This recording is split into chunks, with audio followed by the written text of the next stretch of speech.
Terjerat pesona pemuda desa. Bab 3. Pengkhianatan sang kekasih. Cahaya lampu neon klub malam berkelap-kelip di malam kota, menciptakan suasana yang penuh warna dan kehidupan. Zia duduk di sudut meja favoritnya, dikelilingi teman-teman lamanya yang tertawa keras sambil mengangkat gelas minuman berwarna-warni. Musik elektronik menggema di udara, menggetarkan lantai kayu di bawah sepatu sneakers Zia yang kini sedikit lebih kotor dari biasanya. Setelah kabur dari desa, Zia merasa seperti burung yang baru lepas dari sangkar. Bebas, hidup, dan kembali menjadi dirinya sendiri. "Dika, ceritain dong, Zia kabur gimana dari desa itu?" teriak Rina, salah satu teman Zia, sambil menyenggol Dika yang duduk di sampingnya. Rambut pirang Rina yang bergelombang berkilau di bawah lampu, dan senyumnya penuh semangat. Dika tersenyum miring, tangannya memainkan gelas bir di depannya. "Zia bener-bener kayak ninja. Dia naik truk, terus nyamperin aku di terminal. Desa itu pasti ngebosenin banget sampai dia rela lari tengah malam," kata Dika, lalu melirik Zia dengan tatapan penuh kekaguman. Zia tertawa kecil. Ia menyesap minumannya lalu membalas, "Bukan ngebosenin lagi. Tapi desa itu kayak neraka. Coba kalian bayangin. Masa di sana aku harus nyapu halaman sama angkat air? Kan aku bukan orang kampung." Zia menghempaskan rambutnya ke belakang, merasa percaya diri kembali dalam jaket kulitnya yang mahal. "Lo emang ratu kota, Zi. Desa nggak pantes buat lo," sahut Rina, mengangkat gelasnya untuk bersulang. Gelas-gelas berdenting, dan tawa mereka menggema, menenggelamkan musik untuk sesaat. Malam berjalan dengan cepat. Zia menari di tengah lantai. Tangannya terangkat tinggi dan tubuhnya bergoyang mengikuti irama. Dika bergabung. Ia memeluk pinggang Zia dari belakang, dan mereka pun tertawa bersama. Bau parfum mahal Dika yang bercampur dengan aroma alkohol membuat Zia merasa utuh lagi. "Aku nggak bakal balik lagi ke desa itu," bisik Zia di telinga Dika. Suaranya nyaris tenggelam oleh dentuman bass. "Tenang, ada aku yang bakal jagain kamu," jawab Dika, mencium pipinya singkat. Zia tersenyum lebar. Ia yakin bahwa kabur adalah keputusan terbaik yang telah ia buat. Tapi saat malam semakin larut, Zia merasa haus. "Aku ambil minum bentar ya," kata Zia pada Dika, lalu ia berjalan menuju bar di sudut kafe. Antrean cukup panjang, dan Zia berdiri di sana. Ia memandang kerumunan dengan senyum tipis. Kehidupan ini adalah miliknya. Gemerlap lampu, musik, dan teman-teman yang selalu berpesta dengannya. Saat menunggu, mata Zia tanpa sengaja melirik ke arah meja. Dika masih duduk di sana, tapi ada sesuatu yang membuat Zia membeku di tempat. Rina kini berada di samping Dika. Posisi mereka terlalu dekat. Tangan Rina bertumpu di pundak Dika, dan kepala mereka hampir bersentuhan saat berbisik. Zia mengerutkan kening, mencoba meyakinkan diri bahwa itu cuma candaan biasa. Tapi prasangka baik Zia langsung pudar saat ia melihat Dika mencondongkan tubuh, mencium Rina dengan cepat tapi penuh makna, tepat di bibir. Dunia Zia seolah berhenti. Gelas plastik yang baru dia ambil dari bartender jatuh ke lantai. Airnya tumpah membasahi sepatu sneakersnya. Zia tak bisa bernapas. Matanya terpaku pada pemandangan itu. Dika dan Rina tertawa pelan, tak menyadari Zia yang berdiri membeku di kejauhan. "Zi, lo lama banget." Suara temannya yang bernama Bima terputus saat ia melihat wajah shock Zia. Lo kenapa?" tanya Bima panik. Zia tak menjawab. Ia melangkah maju, kakinya bergetar, menuju meja itu. Musik terasa jauh, digantikan oleh darah yang berdesir di telinganya. "Dika!" panggil Zia. Suaranya dingin dan tajam. Dika menoleh. Matanya membelalak sejenak sebelum berubah santai lagi. "Zi, kamu udah balik? Minumnya mana?" tanyanya, berusaha tersenyum. "Jangan pura-pura bodoh. Aku lihat kamu ciuman sama Rina. Kamu apa-apaan sih?" bentak Zia, tangannya mengepal. Rina terkekeh, memutar rambutnya dengan jari. Zia, santai dong. Lagian kami cuma bercanda. Nggak usah lebay deh. Bercanda? Kamu cium pacar aku, dan kamu bilang bercanda. Zia menatap Rina dengan tatapan membara. Kini tatapan Zia beralih ke Dika. Sorot matanya penuh harap bahwa ini cuma salah paham. Dika, jangan bilang kalau selama ini kamu selingkuh di belakangku. Tanya Zia tajam. Dika menghela napas, menggosok lehernya dengan ekspresi malas. Zia, kamu terlalu serius. Kita cuma main-main aja. Kamu kan tahu aku kayak gini. Zia tertawa pahit, suaranya pecah. Tahu kamu kayak gini? Jadi kamu emang gini dari dulu? Mainin aku, pakai duit aku, terus selingkuh sama temen aku sendiri. Rina terkekeh geli. Zia, kamu ngomong apaan sih? Jangan bikin drama deh. Sahut Rina, berdiri dengan sikap menantang. Zia mengabaikan Rina, matanya tertuju pada Dika. Jawab, Dika. Lo selingkuh berapa kali? Berapa lama lo sama dia? Dika mengangkat bahu, tak menatap Zia. Zia, kamu terlalu posesif. Aku nggak suka digituin. Kita ini kan cuma pacaran, bukan nikah. Kata-kata itu seperti pisau yang menusuk dada Zia. Ia mundur selangkah, napasnya tersengal. Teman-teman lain di meja hanya diam. Beberapa ada yang berbisik, tapi tak ada yang membelanya.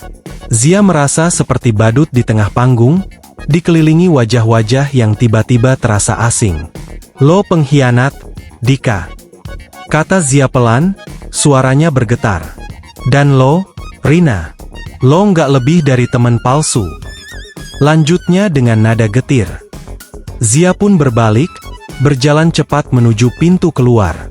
Mengabaikan panggilan Dika yang setengah hati. Zia, tunggu. Kamu mau kemana?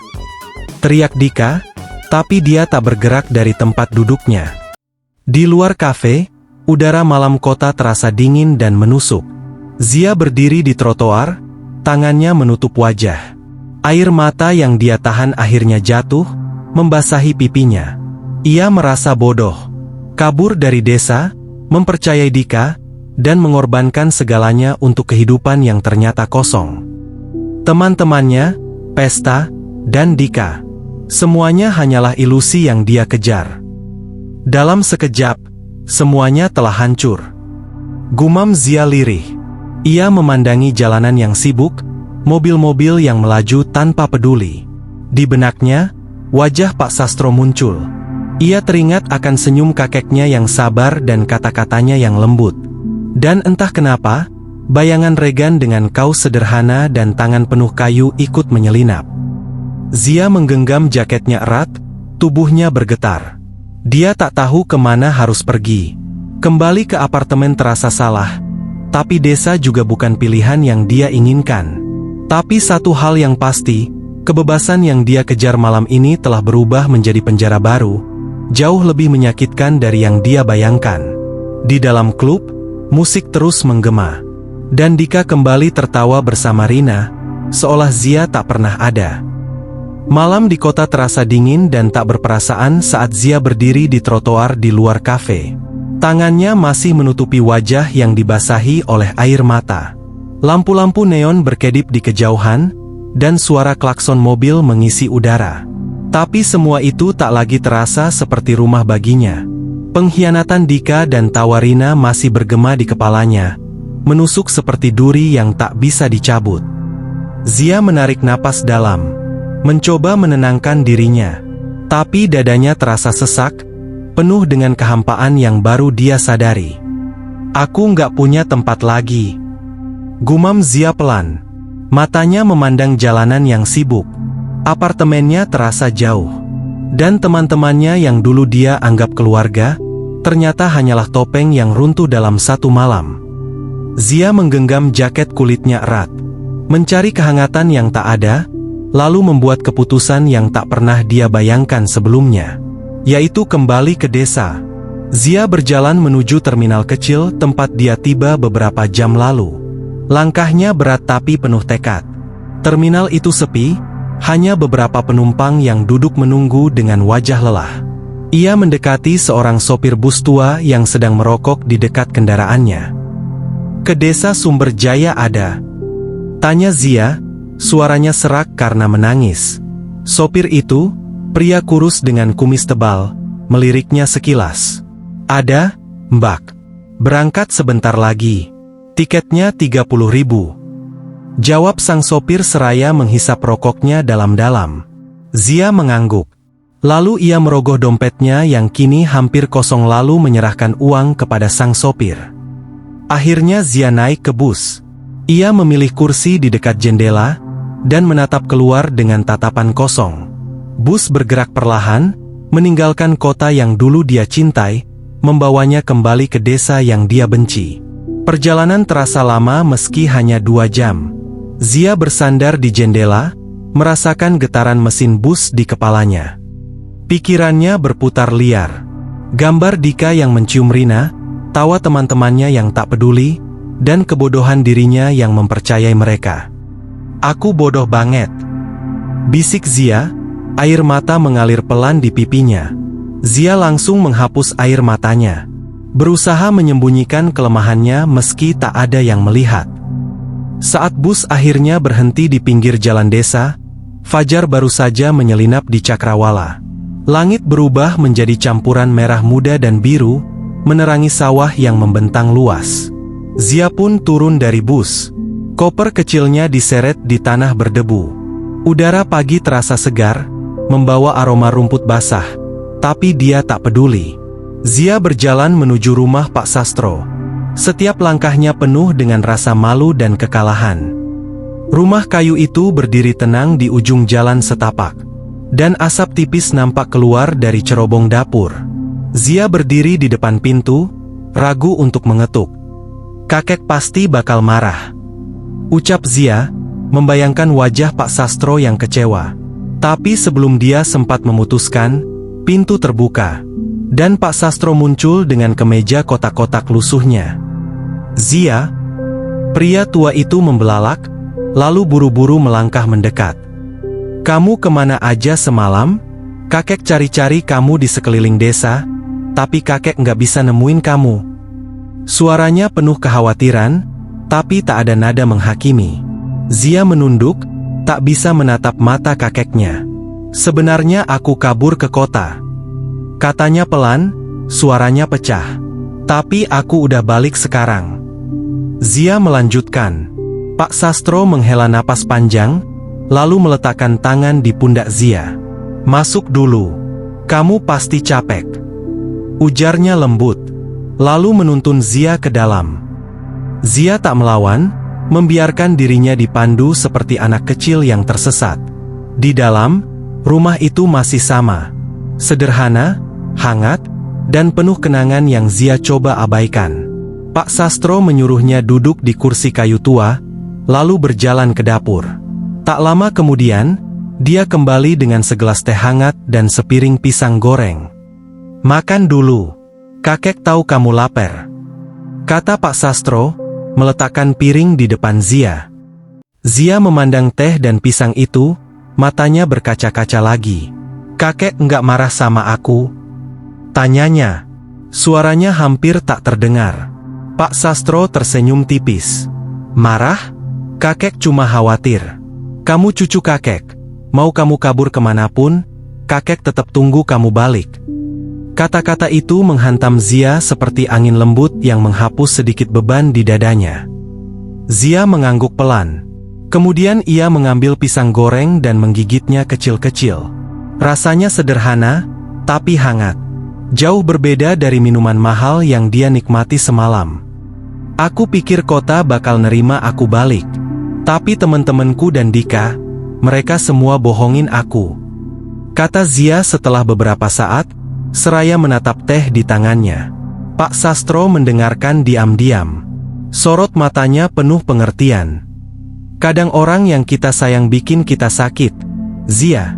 Tapi itu bukan berarti kamu nggak punya tempat. Kamu punya kakek di sini. Zia mengangguk lagi, air matanya jatuh ke meja. Aku nggak tahu harus ngapain sekarang. Kek, aku benci desa ini, tapi aku juga nggak punya apa-apa di kota. Pak Sastro tersenyum lembut. Kamu cuma perlu waktu buat menerima. Kamu bisa mulai pelan-pelan. Mulai dari bantu kakek dan berkenalan dengan orang-orang di sini. Kamu nggak sendiri. Balas Pak Sastro, suaranya tenang tapi tegas. Zia mengusap matanya, mencoba tersenyum meski kecil. Bantu kakek? Nyapu lagi? Tanya Zia.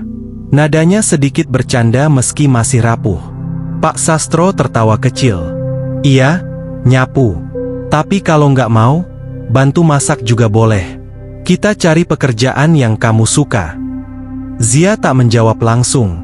Tapi untuk pertama kalinya, ia merasa sedikit lega. Zia menyesap teh hangat itu, membiarkan rasa hangat dan manis menenangkan tenggorokannya yang kering. Di luar, matahari pagi naik lebih tinggi, menerangi halaman yang masih berserakan daun kering. Tapi kini, saat Zia melihatnya dari dalam rumah, desa ini tidak lagi terasa seperti penjara. Kamu istirahat dulu. Nanti kalau kamu udah siap, kita mulai semuanya dari awal. Ucap Pak Sastro sebelum pergi. Zia memandang punggung kakeknya yang menjauh, lalu ke teh di tangannya. Ia tak tahu apa yang akan terjadi besok. Tapi untuk saat ini, Zia hanya ingin duduk diam, merasakan keheningan yang ternyata tak seburuk yang dia kira. Desa itu menyambutnya kembali tanpa syarat. Dan entah kenapa, Zia merasa cukup.